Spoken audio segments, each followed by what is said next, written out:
kurma tuh sebesar apa? Nah, kan kok tahu kan kurma? Iya, berarti 2 kurma kalau. Nah, lanjut ya. Dan setelah hampir habis, maka bagian masing-masing hanyalah sebuah kurma untuk sehari. Jadi sehari satu kurma, sehari satu kurma. Dan tak kalah habis sama sekali, mereka mulai mencari daun kayu yang disebut khobat. Nah, inilah yang disebut ekspedisi daun khobat. Jadi makanan mereka adalah daun khobat. Ya nggak tahu kita nggak tahu. Lalu mereka tumbuk hingga halus seperti tepung dengan menggunakan alat. Di samping daun-daun itu dijadikan makanan, dapat pula mereka gunakan sebagai wadah untuk air minum. Itulah sebabnya disebut ekspedisi daun khobat. Ya. Mereka terus maju tanpa menghiraukan lapar dan dahaga, dan tak ada tujuan mereka kecuali menyelesaikan tugas mulia bersama panglima mereka yang kuat lagi terpercaya. Itu. Jadi dulu itu sangat susah sekali. Makanannya terbatas, jaraknya jauh, tapi harus selesai. Kayak gitu, harus ditempuh. Rasulullah amat sayang kepada Abu Ubaidah. Ya, beliau sangat terkesan kepadanya. Tak kala datang perutusan Najran dari Yaman yang menyatakan keislaman, utusan dari Najran, utusan Najran dari Yaman menyatakan keislaman mereka dan meminta kepada Nabi agar dikirim bersama mereka seorang guru untuk mengajarkan Al-Quran dan hadis. Maka Nabi bersabda, "Baiklah, akan saya kirim bersama tuan-tuan seorang yang terpercaya, benar-benar terpercaya, benar-benar terpercaya, benar-benar terpercaya."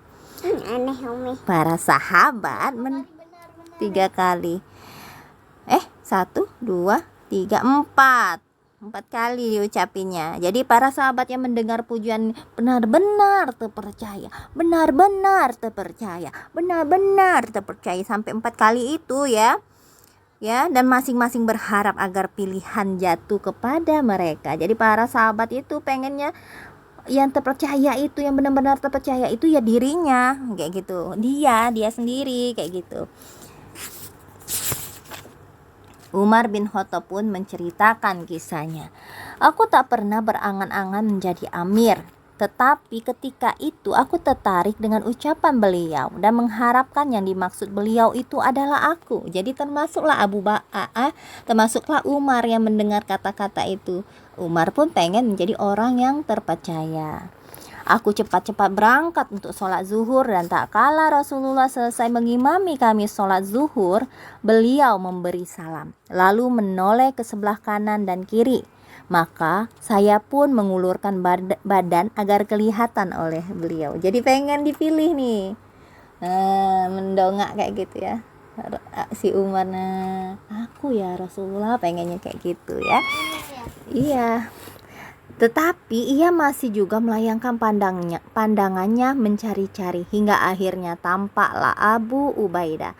Maka dipanggilnya lalu bersabda, "Pergilah berangkat bersama mereka dan selesaikan apabila terjadi perselisihan di antara mereka dengan hak." Maka Abu Ubaidah pun berangkat bersama orang-orang dari Yaman tadi. Dengan peristiwa itu tentu saja tidak berarti bahwa Abu Ubaidah merupakan satu-satu orang yang mendapatkan percayaan dari tugas dari Rasulullah, sedangkan yang lain tidak. Maksudnya itu ya, salah seorang yang beruntung itu adalah ya Abu Ubaidah. Kemudian tak kalah Khalid bin Walid sedang memimpin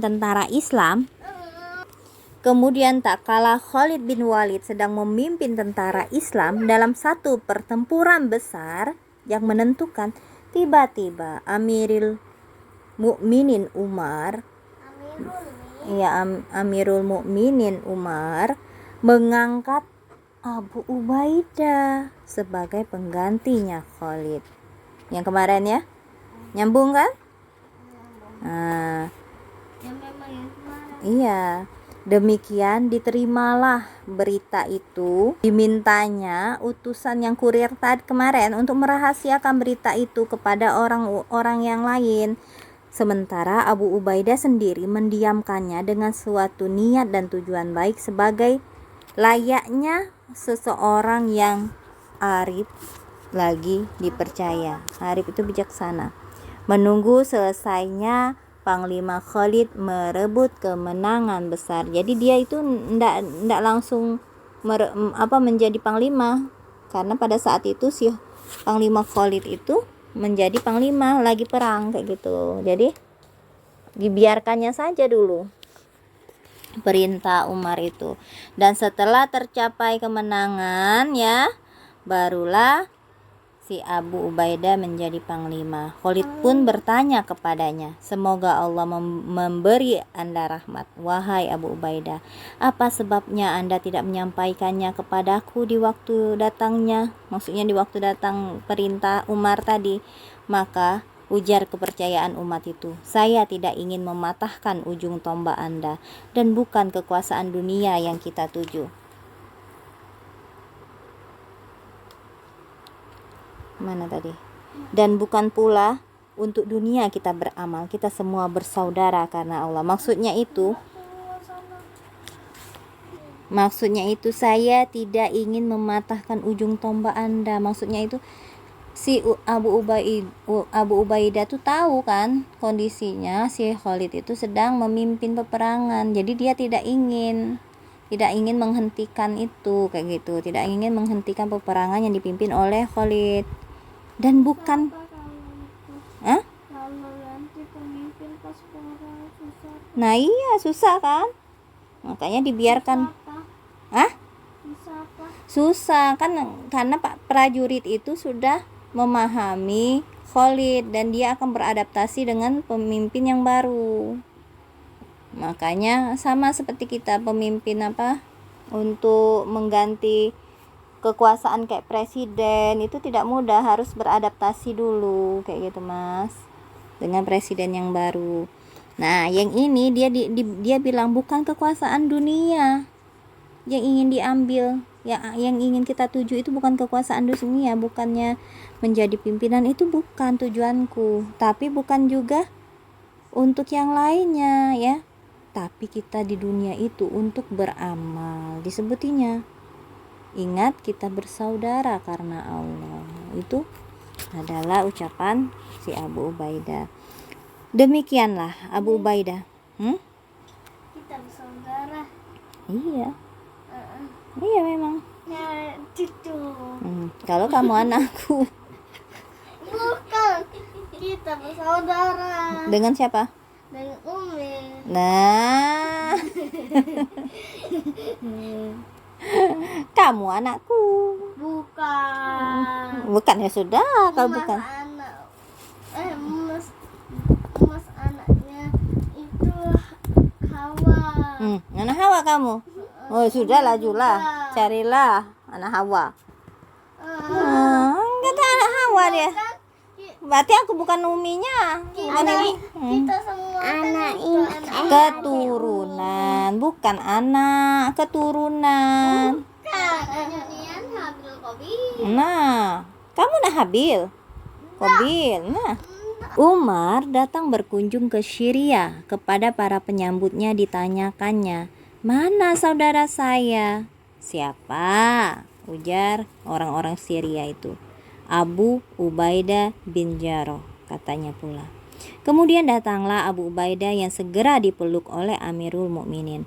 Lalu mereka pergi bersama ke rumahnya. Maka tidak satu pun perabot rumah tangga terdapat di dalam rumah itu, kecuali rumahnya Abu Ubaidah, kecuali pedang, tameng itu apa? Tameng perisai ya, perisai serta pelana kendaraannya.